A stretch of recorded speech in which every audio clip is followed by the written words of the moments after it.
Hopefully you're most of the way through the creating process and you haven't just dived into this section. But if you have, welcome. We're focusing on refining, and the biggest thing I want us to be able to understand, as we can see in our little hook title here, is edit, edit, and edit again. The most significant thing that's going to be one of the crucial aspects to improve your writing is making sure that you are going through it essentially with a fine-tooth comb, and you are trying to not just fix mistakes for punctuation, grammar, spelling, all that type of stuff, but you are improving both the complexity and the nuance of your writing. So that's kind of really where our focus is going to be today. Let's dive straight in. This is Unit 3, Area Study 2 for our creating text. This is Section 6, the creating process, and this is essentially Part 3 of that, which is refining, and I am, for the last time, Brett Duncan. Let's dive right in. Okay, as standard for all of our Edrolo sections, we've got our breakdown and we've got our study dot points. Most of these are relatively the same. Nothing here has changed. It's still the kind of core aspects that you would be familiar with through this creating process, because they are kind of aligned with all of us as shared collaborative resources, whereas this part here is obviously differentiated because it's talking about refining. So we're going to talk about understanding it. We're going to talk about the goals that are involved. We're going to talk about the difference between editing and refining, because those are two slightly different processes. We're going to talk about the process itself. Then we're going to go through some stratagems to really kind of focus on making it effective. And then I'm going to go through a chunk of common mistakes that we hopefully can avoid. Let's start with our understanding. Okay, before I dive straight in, one of the big kind of recurring concepts here is going to be essentially gemstones or sculptures or anything that involves kind of that crafting process, because essentially this is a great way for us to visually understand what refining is. It's taking something and changing it slowly over time to have a beautiful finished product. That's where we get our kind of differentiation to editing. Come back to that later, but let's have a look at our kind of core aspects here. Refining is a crucial step in the writing process because it focuses on enhancing and polishing our initial drafts. It involves meticulous review of your work to elevate this quality, ensuring your ideas are conveyed clearly and compellingly. This means it's not just about fixing mistakes, it's about deepening your connection to your audience and realizing your ideas on the page, so connecting to your stimulus as well as the context, form, and purpose of your writing.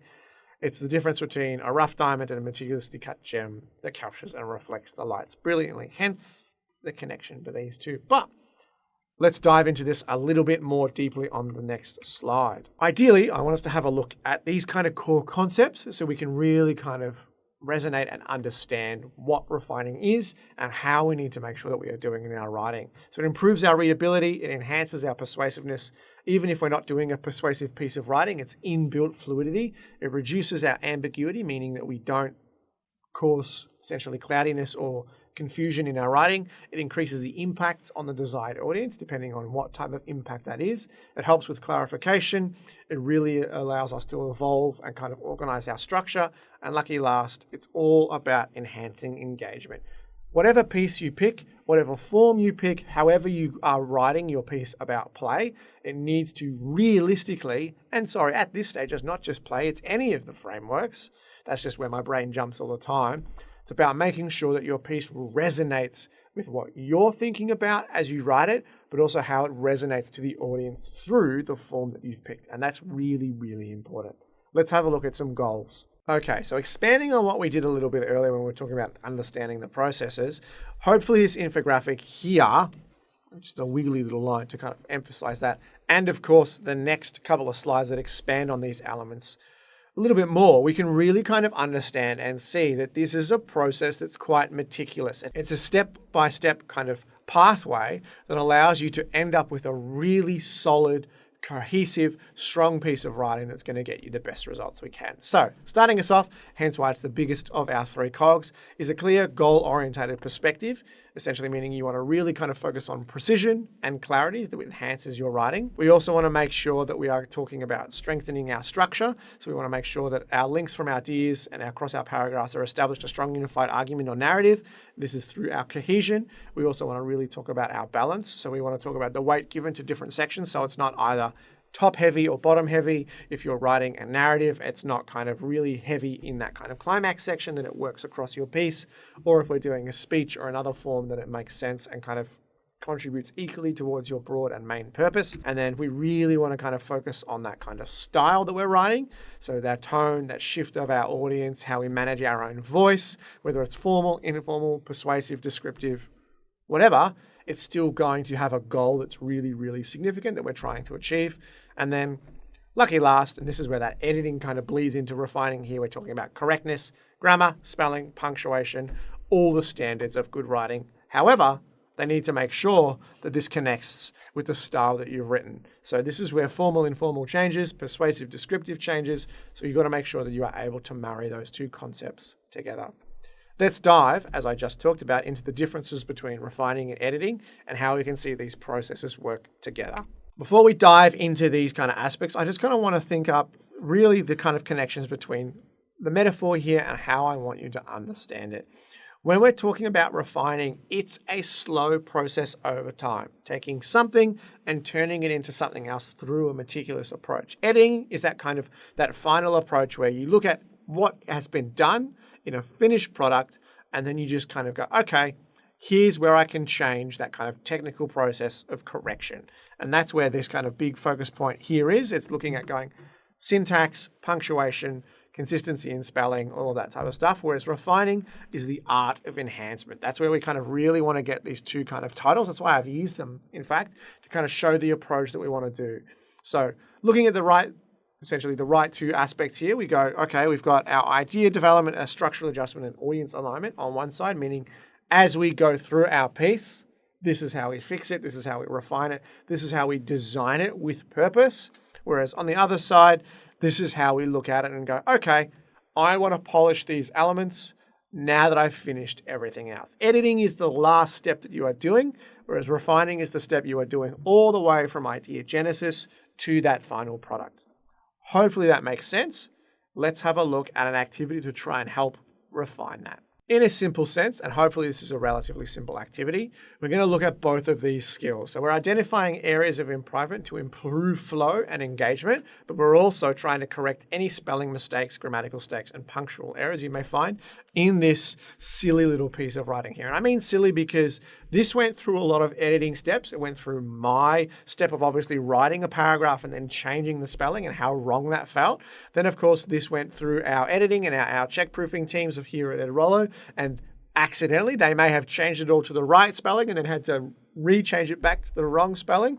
And even looking at it now, it kind of sits there and makes me a little uncomfortable because, again, as an English teacher, this is where I would be like, oh, I want to highlight certain things here because they're wrong and these are things that need to be fixed. However, this is a crafted piece of writing for you where you need to be able to recognizing these two styles of difference, hence why we've got two aspects here, and you need to be able to make these changes without someone else having to point them out to you. Or once someone has pointed them out, you need to be able to know where to make those changes. So essentially, you're filling in this table. There are 3 sentences here that I want you to fix. So we've got a full stop, and a full stop, meaning you're going to make some changes to those sentences. Let's have a look at the analysis with some explanation. Hopefully, we are now able to see that here are the 3 sentences that have been adjusted.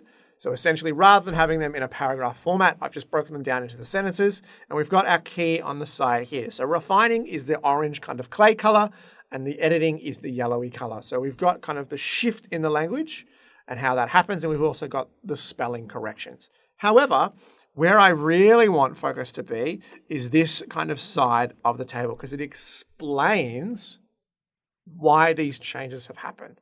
So enhances clarity and specificity. We've corrected this business world to business landscape for a more vivid description because it fits the aspect of what's being talked about here. Enhancing using more active language, spelling corrections, comma, proper punctuation, and then more spelling stuff. These are just very easy samples of what the difference between these two things is, but realistically, you want to make sure, hopefully, that you're able to look through your own writing and be able to make the deductive choice here of where things need to change from a grammatical perspective for the editing side, but where you are able to refine and change your writing. We've got a couple more activities throughout this lesson to have a look at that. So let's now take a break and focus on the refining process itself. Okay, as I was just saying, when we're doing our refining, it's kind of a process that goes through a series of thoughtful steps aimed at basically improving not just the overall quality of our writing, but the effectiveness of your message. So I'm going to click through obviously on the PowerPoint here for a couple of slides. As I do, some things are going to pop up here and some things are going to pop up here. So let's have a look. Step 1, critical reading, meaning you're going to read through your draft, look at areas that lack clarity and are underdeveloped or could be more persuasive if that's the angle. And again, remember, persuasive isn't the only one. It's just the easiest way for me to phrase it. You're also going to identify parts that don't contribute effectively to your argument or your narrative. Then you're going to seek some feedback. So you're going to share your draft with your peers, your instructors, or your mentors. And again, you could do this with all of these groups or none of these groups. That's up to you. Then we've got some external feedback, and essentially that can be provided for new perspectives and insights on how to enhance your writing. Then we're going to get your revision on your structure. So you're going to recognize your writing for logical flow depending on the chosen form. And again, speech, podcast, story, anything in above, anything that our mentor texts do as well. So monologue, open letter, persuasive article, so forth. You want to make sure that your pieces build and they kind of work as we're going through. And then of course, lucky last, improving clarity and engagement. So work on making your writing clearer and more engaging. And this could have a varying sentence structure, vivid language, or of course, incorporating rhetorical devices to enhance your argument or narrative writing, which basically means you're shifting and changing it to really kind of critically always keep this in mind. Regardless of which of those pillars or a combination of those pillars, and of course, the form that you've picked, you've ultimately got a goal through your message.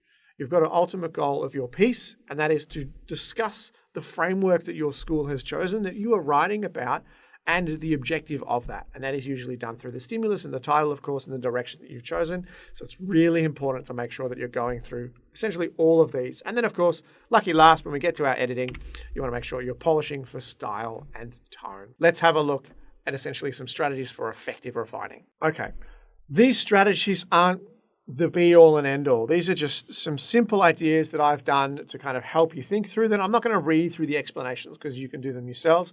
This is the kind of the point that I really want to spend a lot more time on, okay? Because feedback and specifically feedback loops are so important for this style of writing. A lot of people think that you can just smash out your piece, get someone to look at it and then refine it and you're done. Realistically, that's not how this style of writing works, whether it's writing a book, whether it's writing a speech, whether it's doing any of the tasks for this unit.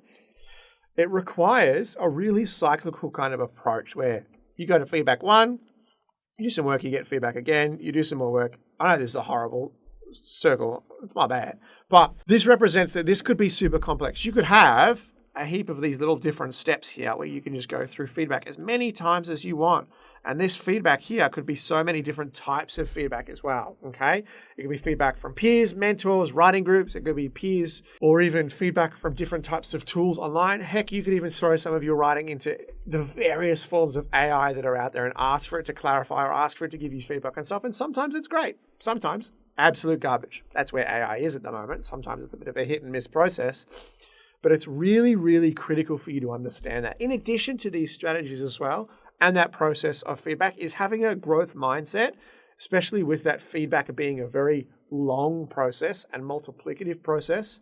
People aren't critiquing your work and saying it's garbage. That's not what's happening here. People are giving you suggestions on ways that you can change it. And you want to be able to think about that of, okay, I've got a willingness to learn and grow with my ideas. How can I take that feedback on board and improve my writing? And then, of course, lastly, the biggest thing here I want us to think about is you need time to revisit your work.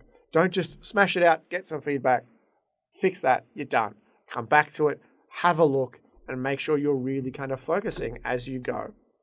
Okay, we've got another activity heading up, and this time it's a little bit more complex. Let's have a gander at it. So this task is a little bit more complex. We've got a sample story down here. It's very generic, very easy. I wrote it about trying to connect to my ideas as I was a child and how I played in the backyard. And then I obviously tried to pick a little picture, of course, from the AI because I think it's a great representation of the tool through these ideas of creative concepts of play. But in essence, there are 3 things I want you to focus on when you're refining the story below. And they are these dot points here. So we're looking at sensory descriptions and emotional insights to enrich the story. We're elaborating on the transformation of everyday spaces into imaginative spaces, just like a backyard, into somewhere fancy. But we're also looking at the transition from childhood to adulthood, exploring that lasting impact of those formative experiences. And if you want to understand what those are, look it up. but we should be able to at this stage. Let's have a look at the analysis now. I'll see you there. Okay, so first off, we've got a key on the side, which is indicating the shifts and the changes here. You can, if you want to, kind of flip between these slides so you can see the differences. I'm not going to read through the rewritten story sample with you. Rather, I'm just going to talk about where some of the changes are and why I've done it. Okay, so sensory stuff. Essentially, I've added descriptions like creaking deck of a pirate ship, cresting ocean waves, and alien terrain of undiscovered planets for our feet to deepen sensory immersion. So I'm talking specifically about these aspects at the moment because I want to make sure that it's really critical that we're expanding on those imaginative kind of places and really kind of connecting those ideas. I've also, as we can see down here, kind of really tried to connect with sensory kind of information and our reflections, because these are places that I've left to enhance emotional depth. Then we've got imaginative landscapes. We've changed the transformative places to kind of highlight by the bold text showcasing really critically where we've got some of those ideas and how that kind of make-believe worlds really connect with our spaces changing to what we want, whether we're sitting in a room and it feels like a safe space, or it feels like a prison, or it feels like a vast open world for us to explore. These things resonate with these ideas and how we kind of put them. And obviously, this is very play-orientated because that was the framework that I was involved in. This sample could look like something completely different if you were writing about country or you were writing about protest. But this is the avenue that I want, and this is the avenue that I kind of targeted with. So then, of course, we look at that last section and we can see kind of the more broad philosophical approach. So essence of our existence, silence, empty expanse. It's really important from that framework for you to kind of connect to those concepts and those ideas. Hopefully for other frameworks, this has made sense because this is obviously a little bit biased or structured towards play, but that's kind of the activity of where we're at from the perspective that I felt the easiest to do because that's what I was doing for the Edrolo frameworks. But realistically, it's about making sure that you're unpacking and you're understanding what you're doing in your writing and how to refine it and how this process really kind of focuses on storytelling. And you could, again, apply this storytelling focus to any of the frameworks that you've been studying. Let's have a look at some common mistakes. Over the next 3 slides, we're going to look at essentially some mistakes and the explanations behind them. Again, because it's a series of slides, I'm not going to read through all of the mistakes and the explanations. Rather, I think it's really critical that I just explain some of the concepts behind them and help enhance kind of your understanding as we go through. Okay, so basically, this template is designed to allow us to kind of really understand that whilst we're refining our writing, it's crucial for creating impact and engaging work. It's really making sure that we identify and avoid these mistakes so that we can enhance our own writing. Okay, so our first slide, we've got overlooking structure and flow. We've got neglecting the audience, and we've got ignoring feedback. And obviously, they sound obvious, but it's really important for us to kind of get a little bit more of the nuance. And that's kind of where this section kind of allows us to kind of unpack. On our next slide, we've got skipping the revision process. So basically finish, done. We've got over refining, meaning you are kind of changing all of it. You're making it super verbose and kind of constantly shifting and changing stuff. This can be counterintuitive and counterproductive. We've got underestimating the power of a break, which is really important. You don't want to kind of sit there and smash your piece out in a full hour in your lead up to practice time. I know that'll be the eventual exam, and most likely it's going to be part of your SAC depending on what you are doing, but you want to make sure even within those conditions, you take stock and you take moments to read through what you've done to see if it fits the framework, to see if it fits the sample that you're trying to respond to stimulus-wise, and if it makes sense, and then you can kind of revisit. You don't want to save that editing time towards the end because sometimes it's not very effective. Sometimes you will run out refining or editing time as well, which is a very kind of negative. And then lucky last, of course, we're talking about using vague or over complex language. No one wants to read a piece that's like reading a thesaurus. It needs to make sense. It also obscures and confuses your message. And then lucky last, failing to establish a strong voice or perspective. And this is probably what I believe to be one of the most important parts of this PowerPoint, or rather this whole process, including frameworks, regardless of which one you're doing, is we've provided you with mentor text, or rather VCEA has provided you with mentor text, and your schools have most likely provided you with supplementary text as well to help you understand your framework. You're not mimicking something. You're not writing a piece that's exactly like a mentor piece and just putting in different words or a different focus, because that's not a unique voice for you. You can use a mentor text as a baseline, but it should change and it should represent who you are through your writing, whether real or a pretend persona. And that's totally okay, because that's, again, purpose, audience, context, all of those bits kind of ticked off. You must make sure that you are representing who you wish to be within this piece so that that perspective can come across perfectly. Let's have a look at our last activity, which is a multiple choice, and then we'll dive into our summary. So, multiple choice, we're very similar with these. Which of the following strategies is the most effective for ensuring your writing has a clear and engaging structure? Option A, using complex vocab to impress the reader. B, incorporating a mix of short and long sentences to vary the structure. C, ignoring feedback from peers and mentors to maintain your original version. D, writing in a passive voice to make the text sound more formal. Or E, as always, I don't know. Let's have a look at the answer. Okay, you may have a different response, but hopefully you've ended up with B as I have. B is the correct choice because varying sentence length is a key strategy to making your writing more dynamic and engaging. It helps maintain the reader's interest by preventing monotony and emphasizing key points, of course. In addition, short sentences can create impact and highlight important events, whereas longer sentences can provide detailed information and content. Okay, this strategy contributes to essentially what I would describe as a clear and engaging structure by improving flow and readability of your writing. Options A, C, and D are not effective strategies for enhancing your structure at all. And of course, E is always a representation of uncertainty, which is totally okay. Hopefully this has helped. Again, let's dive into that lucky last summary section. Alrighty, this is quite a chock-a-block slide, so there's a couple of things that we want to be able to be aware of. We've got our strategies and common mistakes is adjusted here as a summative kind of approach in a table, so you can have a look at them. If there's something here that stands out as confusing or unsure, go back in this PowerPoint and have a look. On this side, we've obviously got the process that we talked about. We've got our steps as we follow through.